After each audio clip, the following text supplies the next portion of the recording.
So last క్లాస్లో మనం 3 derivations నేర్చుకోవడం జరిగింది.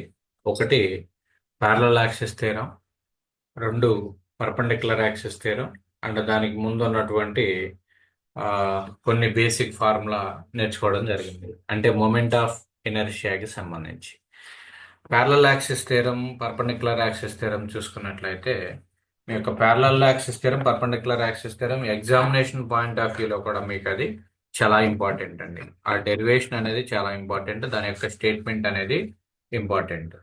సో ఇక్కడ ఆ ఫార్ములా ఒకసారి చూసినట్లయితే IAB equal to IX X plus AH square.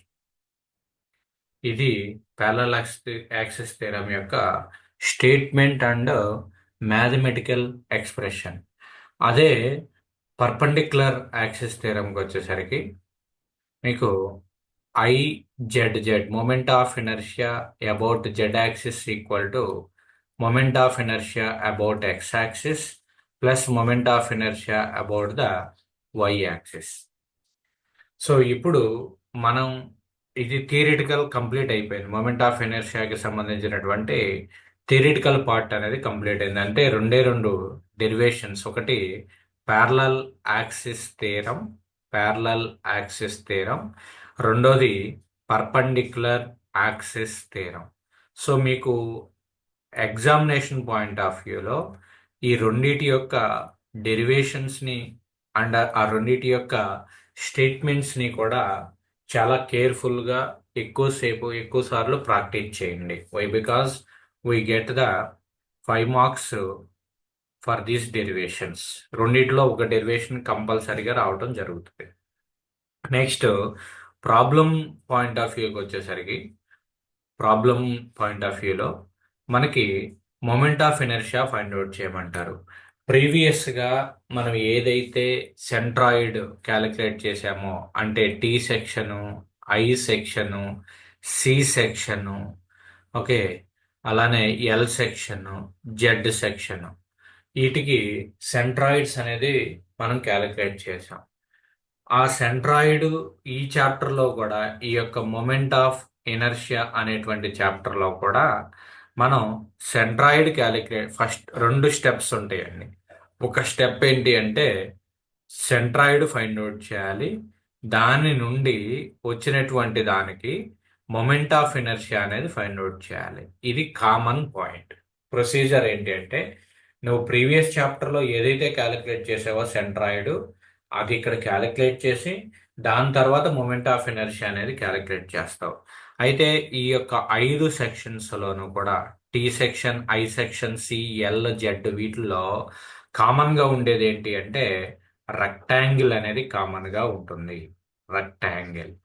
కాబట్టి ఈ యొక్క రెక్టాంగిల్కి మొమెంట్ ఆఫ్ ఇనర్షియా ఏ విధంగా క్యాలిక్యులేట్ చేస్తామో, దాని యొక్క ఫార్ములాస్ ఏంటి, డెరివేషన్ అనేది మీకు ఎగ్జామినేషన్ పాయింట్ ఆఫ్ వ్యూలో అవసరం లేదు, బట్ దాని యొక్క ఫార్ములా అండ్ దాని మీద ఉన్నటువంటి ప్రాబ్లం అనేది ఇంపార్టెంట్. సో సపోజ్ ఇది ఒక రెక్టాంగిల్ అనుకుంటే, ఈ రెక్టాంగిల్ యొక్క బేస్ బి అనుకుంటే, దీని యొక్క డెప్త్ డి అనుకోండి. Base B, depth D. If you observe this rectangle, if you observe this rectangle, it is symmetrical section or unsymmetrical section. Observe my question. ఈ యొక్క రెక్టాంగిల్ అనేది సిమెట్రికల్ సెక్షనా, unsymmetrical సెక్షనా? Mruduni? both say both. Symmetric. Both అంటే నేను అనేది కాదు, symmetrical unsymmetrical, that is symmetrical section. symmetrical sir symmetrical లో symmetrical కూడా ఎలాంటి symmetrical? Both X axis and Y axis. అంటే ఈ యొక్క ఎక్స్ యాక్సిస్ ని బేస్ చేసుకుని కట్ చేసిన, వై యాక్సిస్ ని బేస్ చేసుకుని మనం కట్ చేసిన, మనకి 2 ఈక్వల్ పార్ట్స్ రావటం జరుగుతుంది. సో కాబట్టి దీనికి మనం ఎక్స్ బారు, వై బారు రెండు క్యాలిక్యులేట్ చేయాలి. అంటే సెంట్రాయిడ్ యొక్క పాయింట్స్ అనేవి ఉండటం జరుగుతుంది. అయితే ఇక్కడ centroid suppose I'm taking it as A B C D అనేటువంటి ఒక రెక్టాంగిల్ తీసుకున్నాం. దాని యొక్క బేస్ బి, డెప్త్ డి. దీనికి moment of inertia about X axis IXX equal to BT cube by 12. Please note down the formula. Moment of inertia ఈ యొక్క rectangle draw చేసుకుని IXX అంటే moment of inertia about X axis equal to BD cube by 12. Base into D into D cube by 12, BD cube by 12. అలానే దీనికి moment of inertia about y axis, moment of inertia about y-axis equal to dB cube by 12. IXX equal to base into depth cube. అదే IYY equal to depth into base cube, dB cube by 12. Alternative opposite అవుతుంది. IXX equal to first formula రెక్టాంగిల్కి వచ్చేసరికి BD cube by 12, IYY వచ్చేసరికి dB cube by 12. dB cube by 12 అంటే దీని యొక్క centroidal axis ఇలా ఉంటుంది. Okay, centroidal axis X axis ని బేస్ చేసుకుంటే బీడీకి IXX, y యాక్సిస్ వైపు క్యాలిక్యులేట్ చేస్తే మొమెంట్ ఆఫ్ ఇనర్షియా IYY అవుతుంది. ఓకే, ఇది దీని యొక్క మొమెంట్ ఆఫ్ ఇనర్షియాస్. నెక్స్ట్ ఇది చూడమ్మా, moment of inertia about X axis, moment of inertia about y axis. Clearly say BD cube by 12, DB cube by 12. Next నాకు ఇంకొక formula ఏం రాసుకోవచ్చు అంటే ఇది కొంచెం అడ్వాన్స్డ్ ఈ సెట్ పాయింట్ ఆఫ్ వ్యూలో. Moment of inertia about its base AB, moment of inertia about its base AB. What is it's formula? Moment of inertia about its base AB. Moment of inertia about its base AB equal to BD cube by 3 అవుతుంది. 3 base AB. ఇందాక నేను draw చేసిన మీకు difference ఇలా చూడండి, ఇది X axis, ఇది y axis. నాకు ఇప్పుడు క్యాలిక్యులేట్ చేయాల్సింది ఏంటంటే moment of inertia about its base నుండి కావాలి. ఇందాక క్యాలిక్యులేట్ చేసింది ఏంటి? అబౌట్ ఇట్స్ సెంట్రాయిడల్ యాక్సిస్ అంటే ఈ యొక్క యాక్సిస్ నుంచి ఎక్స్ యాక్సిస్, y యాక్సిస్ నుంచి నువ్వు క్యాలిక్యులేట్ చేసావు. Okay, X axis, y axis నుంచి నువ్వు క్యాలిక్యులేట్ చేసావు. Okay, please note down this formula.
Okay, so about its base వచ్చేసరికమ్మా IAB equal to BD cube by 3. IAB equal to BD cube by 3. Next ఇంకొక formula ఏంటి అంటే about its side. ఇంకోటి ఏ విధంగా అడుగుతాడంటే moment of inertia of a rectangle about its side అనమాట. Side వచ్చేసరికి ఏంటి? AD or BC. AD or BC. IAD equal to DB cube by 3 అవుతుంది. DB cube by 3. సో ఈ రెండు మనకి గుర్తున్నా గుర్తు లేకపోయినా ఇవి మాత్రం కంపల్సరిగా మీరు ప్రాబ్లమ్ సాల్వ్ చేసేటప్పుడు గుర్తుండాలి. Moment of inertia about X axis అయితే BD cube by 12, moment of inertia about y-axis అయితే dB³/12. Okay, am I clear, Amma? Mrudini and Vaishnavi, respond once. Yes, Okay. sir. Okay. Now let us solve one simple problem on moment of inertia of a rectangle. Find out moment of note down. Find the moment of inertia of the rectangle. Moment of inertia of the rectangle as shown in figure below.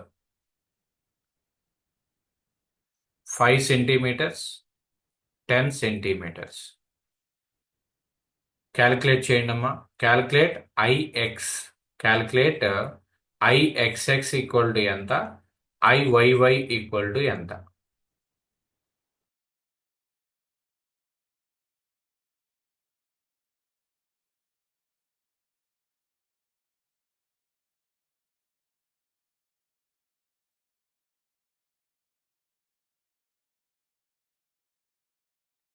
Calculate this IXX and IYY.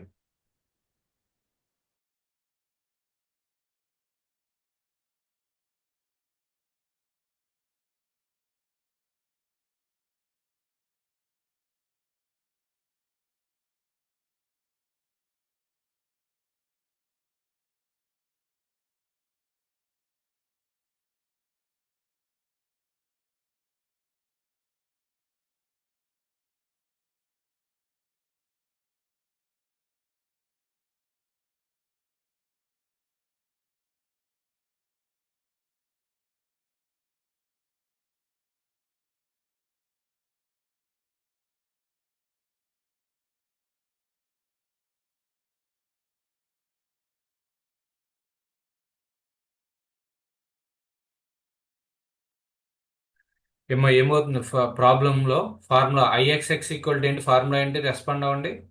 BD³ dB³/12. And IYY equal to dB³/12. dB³/12. Substitute చేసి answer చెప్పండి. Use your calculator. No, don't worry.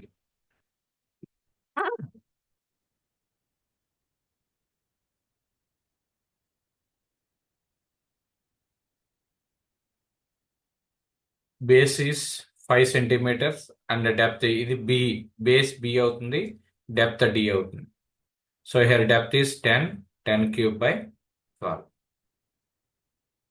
Tell me the answer.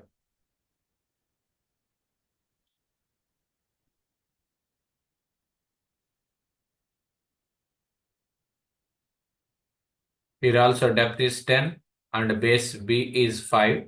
5³/12.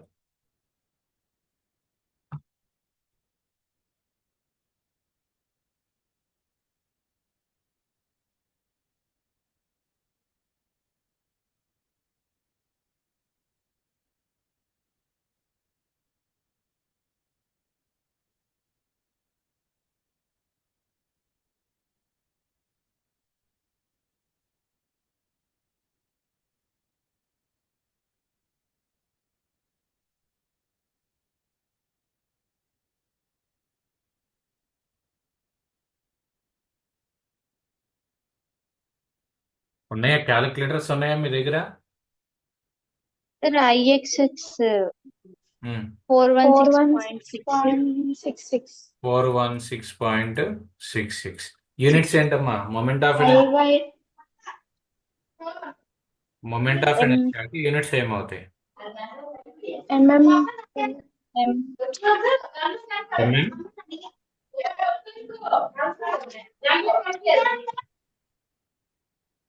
ఇక్కడ units ఏమవుతాయి? Moment of inertia అంటే ఇక్కడ నేను ఇచ్చిన centimetres, ఇంకా ఎంఎంలు ఎందుకు వస్తాయి?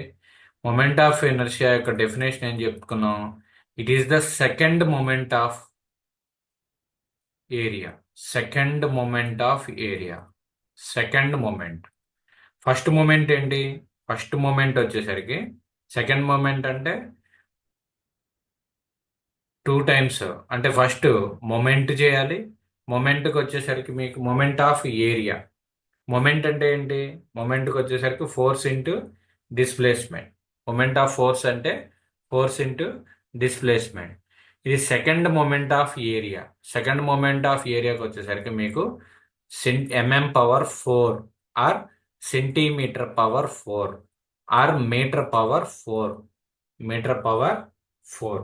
ఎందుకంటే ఇక్కడే చూడండి ఫార్ములా, బేస్ బి సెంటీమీటర్స్ ఉంది, డి క్యూబ్ అంటే సెంటీమీటర్ క్యూబ్. సో ఏమవుతుంది, cm⁴ అవుతుంది. So the units are cm⁴. Moment of inertia యొక్క యూనిట్స్ వచ్చేసరికి మిల్లీమీటర్స్ లో ఇస్తే mm⁴ తీసుకోవాలి, సెంటీమీటర్స్ ఇస్తే cm⁴ తీసుకోవాలి, మీటర్స్ ఇస్తే మీటర్⁴ తీసుకోవాలి. Now tell me IYY value.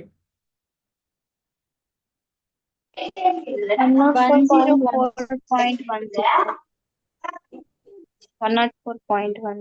104. Okay, I will check. Pi cube into 10/12.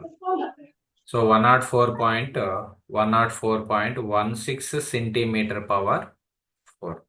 Okay.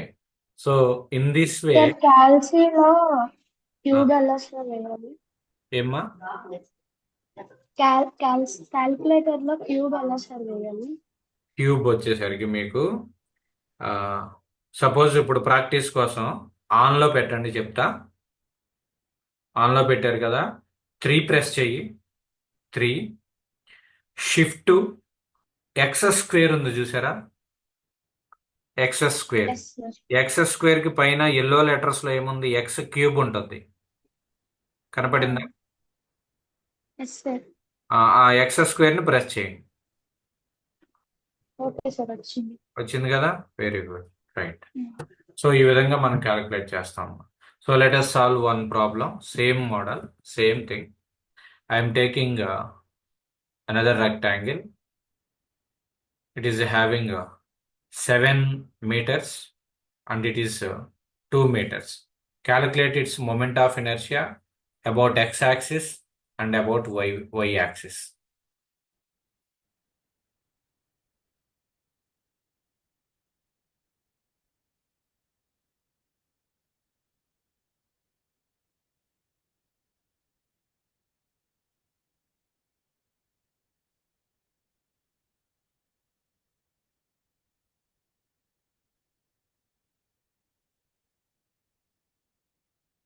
Rectangle అనగానే ఫార్ములా గుర్తు రావాలి.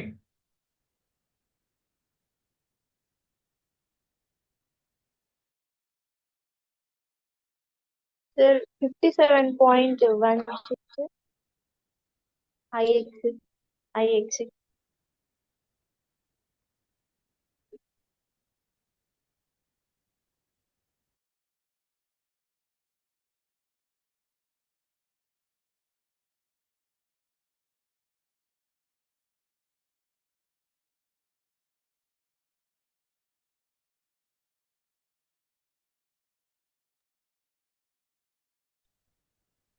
So formulas are BD³/12. Simply write the formula. So here IYY కి వచ్చేసరికి DB³/12. Tell me IXX ఎంత వచ్చిందమ్మా మృదుని? 4.66 sir. 4.66. Okay. Next what about Vaishnavi? IYY ఎంత వచ్చిందమ్మా?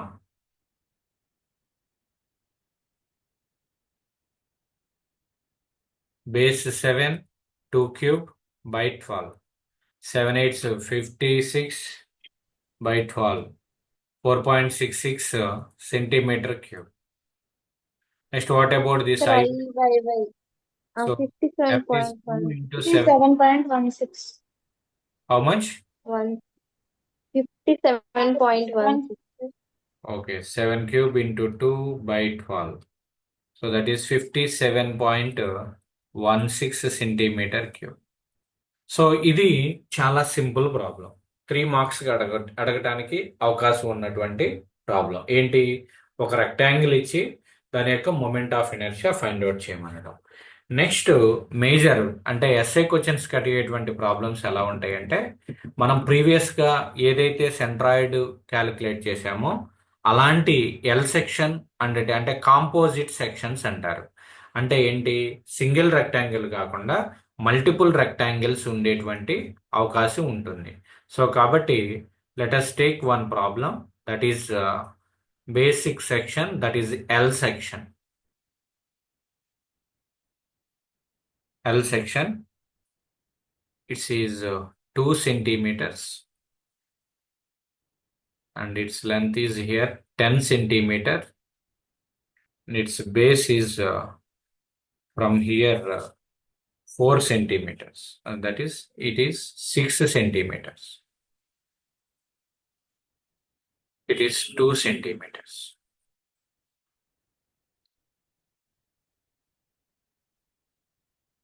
Find out the moment of inertia about x-axis and y-axis. About x-axis and y-axis. So first మీరు దీనికి centroid find out చేయండి. First చేయాల్సినటువంటి స్టెప్ ఏంటి అంటే, మొమెంట్ ఆఫ్ ఇనర్షియా ప్రాబ్లంలో ఫస్ట్ మనం క్యాలిక్యులేట్ చేయాల్సింది ఏంటి అంటే, నా యొక్క మెథడ్ ప్రకారం మనం సెంట్రాయిడ్ అనేది క్యాలిక్యులేట్ చేయాలి. సో సెంట్రాయిడ్ క్యాలిక్యులేట్ చేయండి. సెంట్రాయిడ్ అంటే you have to calculate X bar and Y bar, రెండు కూడా క్యాలిక్యులేట్ చేయాలి. So what is the formula for X bar అండి? ఇక్కడ ఎన్ని పార్ట్స్ గా డివైడ్ చేయొచ్చు? 2 parts. 2 పార్ట్స్ గా Okay. డివైడ్ చేయొచ్చు. సో నేను ఇలా తీసుకున్నా. ఇంతేనా మీరు తీసుకుంది కూడా? మీరు కూడా ఇలానే తీసుకోండి, లేదు అంటే ఇలా అయినా తీసుకోవచ్చు, నో ప్రాబ్లం. సో ఇది ఫస్ట్ పార్ట్ అనుకోండి, ఇది సెకండ్ పార్ట్ అనుకోండి. సో ఎక్స్ బార్ ఫార్ములా ఏంటమ్మా? X bar equal to formula ఏమవుతుంది? A1 x1 A1 x1 plus plus A2 x2 by A1 A1 plus A2. So similarly y bar కావాలి. Okay, so y bar కావాలి అంటే అది తర్వాత చూద్దాం. y bar యొక్క formula A1 y1 plus A2 y2 by A1 plus A2. So y bar equal to A1 y1 plus A2 y2 by A1 plus A2 చేసాం. So first part యొక్క area A1 equal to ఎంత? 20. 2 into 10, అంతే కదా? First part ఇదే కదా. First part ఇలా ఉంది, 2 centimetres 10 centimetres length into breadth. So 2 into 10, how much it is? 20 centimetre square. చేయండి, నాకు ఎక్స్ బార్ క్యాలిక్యులేట్ చేయండి, మీరే చేయాలి ఇది. A2 ఎంత చెప్పండి? 12 centimeters. 12. నువ్వు ఎక్కడి వరకు డివైడ్ చేసి 8. ఎంతమ్మా చెప్పండి, 8. పర్వాలేదు. టోటల్ 6 సెంటీమీటర్స్ లో 2 సెంటీమీటర్స్ ఫస్ట్ పార్ట్ లోకి వెళ్ళిపోయింది కదా. రిమైనింగ్ ఉండేది ఎంత? 4 సెంటీమీటర్సే కదా. 4 2 సెంటీమీటర్స్, అవునా కాదా?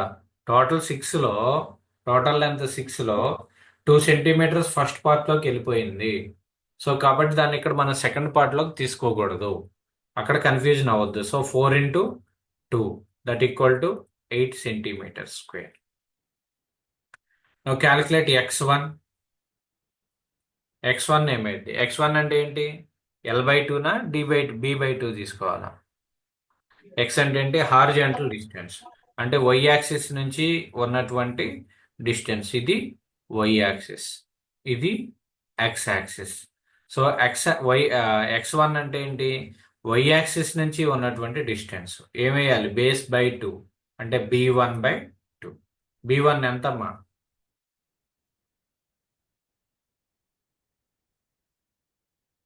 B1 ఎంత? 1. 2/2. 2 కదా, 2నే కదా, బేస్ 2నే కదా. So 2/2 equal to 1 centimetre. Next tell me x2 చెప్పండి నాకు ఇప్పుడు. 5, sir. 5 కాదు, x2 అంటే సెకండ్ పార్ట్ యొక్క లెంత్ ఎంత? ఎక్స్ కాబట్టి ఇది B1 కాదు, L1. LB తీసుకున్నాం కాబట్టి మనం L1గా తీసుకోండి. L1/2. లెంత్ ఎంత? ఇది 2. Next tell me X2.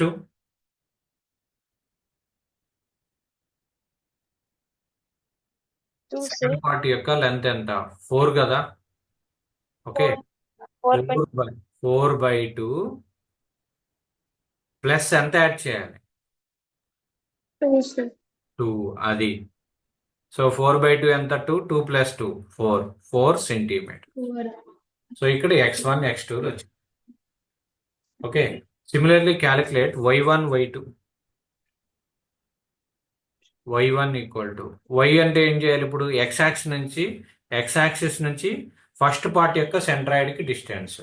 So X axis నుంచి ఫస్ట్ పార్ట్ అంటే ఏముంది? దీని యొక్క బ్రెడ్త్ ఎంత? B1 కాబట్టి B1/2. ఫస్ట్ పార్ట్ యొక్క బ్రెడ్త్ ఎంత? 10 కాబట్టి so 10/2 = 5 centimetres. Next tell me Y2.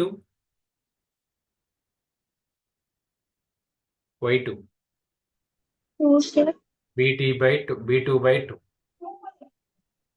B2 ఎంత? సెకండ్ పార్ట్ యొక్క బ్రెడ్త్ ఎంత? 4. ఇదే కదా బ్రెడ్త్ అంటే, ఇది కదా దీనిది 2నే కదా. 2/2 = 1 centimetre. I will get the clarity or not?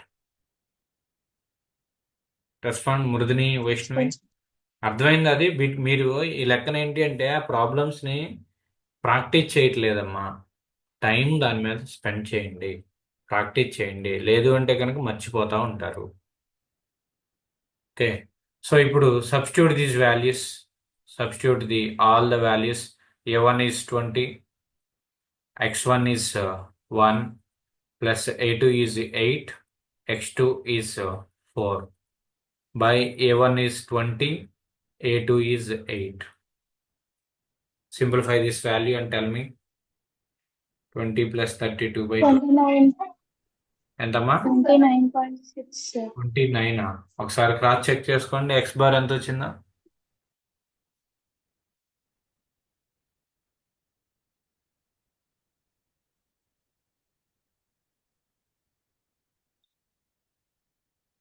Sir, 1.85, sir.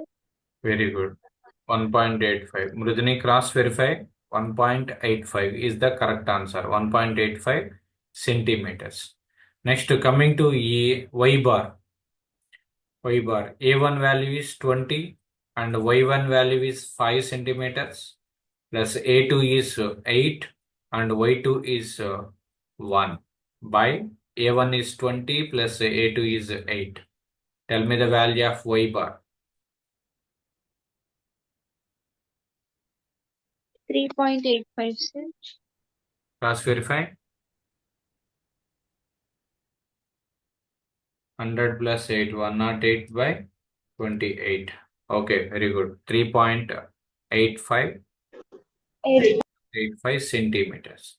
So X bar and Y bars వచ్చినాయి. X bar and Y bar. Now, how will you calculate the moment of inertia? Moment of inertia ని ఎలా calculate చేస్తాం? ఇక్కడ two పార్ట్స్గా divide చేసాము మనం. So 2 పార్ట్స్గా divide చేసాం కాబట్టి moment of inertia about total IXX = 2 parts కాబట్టి IXX1 ప్లస్ IXX2 చేయాలి. 2 పార్ట్స్ కాబట్టి 2 పార్ట్స్, ఫస్ట్ పార్ట్కి సెకండ్ పార్ట్కి.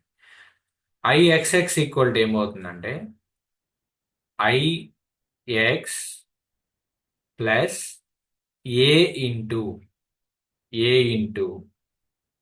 H1 square. A1 into H1 square. లేదా ఫస్ట్ పార్ట్ కాబట్టి నువ్వు తీసుకున్నది దీన్ని I1 అనుకోండి.